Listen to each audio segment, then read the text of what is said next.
One of the biggest problems that the White House had with Ford's 4-day visit to China was that the Chinese would never tell us in advance what the schedule was. So while Ford had a series of meetings with lower-level Chinese officials, the Chinese wouldn't tell Ford when he was going to meet Mao Zedong, or even whether he was going to meet Mao Zedong. And the Chinese demanded that we not release any news about the content of Ford's conversations with the lower-level Chinese officials.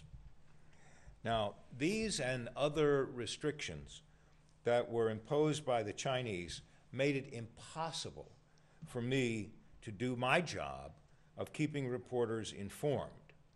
Newspapers, magazines, radio, and television networks had spent thousands of dollars to send their reporters to cover Ford's visit to China. And all I was allowed to tell them was, I'm not making this up either, what was on the menu for the official dinners, what the president saw on his sightseeing tours, the size of the crowds watching the motorcade go by on the streets. And I was authorized to use some innocuous adjectives about the negotiations: constructive, wide-ranging, significant.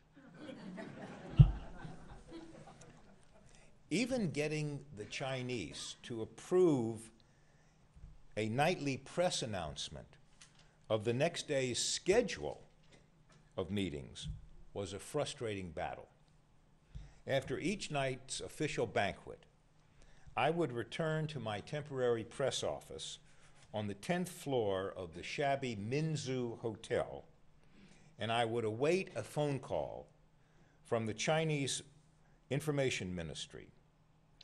And usually at midnight or even later than midnight, I'd get a call from an English-speaking official of the ministry, Mr. Ma.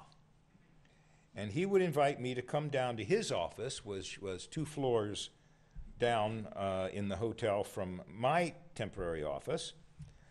He would introduce me to his boss, who spoke no English, and Mr. Ma would offer me a cup of tea or a glass of soda, and he would make small talk, and eventually he informed me that the schedule and the press coverage plans for the next day were approved, and I had permission to distribute them to the press corps.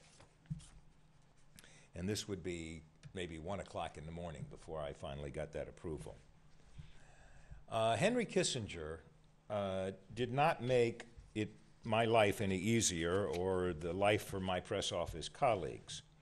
He decreed that the Chinese and the Americans should both impose almost a total blackout on information about the 4 days of diplomatic discussions, on grounds that the discussions were more likely to succeed if conducted without publicity about daily ups and downs in the discussions.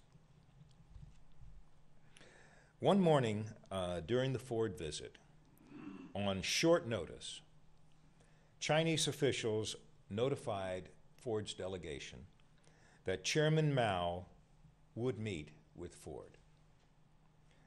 The Chinese and the president, the Chinese said that the president could bring with him to the meeting, which was held in the living room of Mao's house, only his wife Betty, his daughter Susan, and 5 aides. I was one of the 5 aides on the list, but only the president, Betty, and Susan were allowed to approach Mao, and the rest of us were seated in a row of chairs a little distance away. After photos were taken, Betty and Susan Ford were escorted out, and the substantive discussions began. They lasted 90 minutes. Ford was accompanied in those discussions by the National Security Advisor, Brent Scowcroft, and by the United States liaison to China in those days, George H.W. Bush.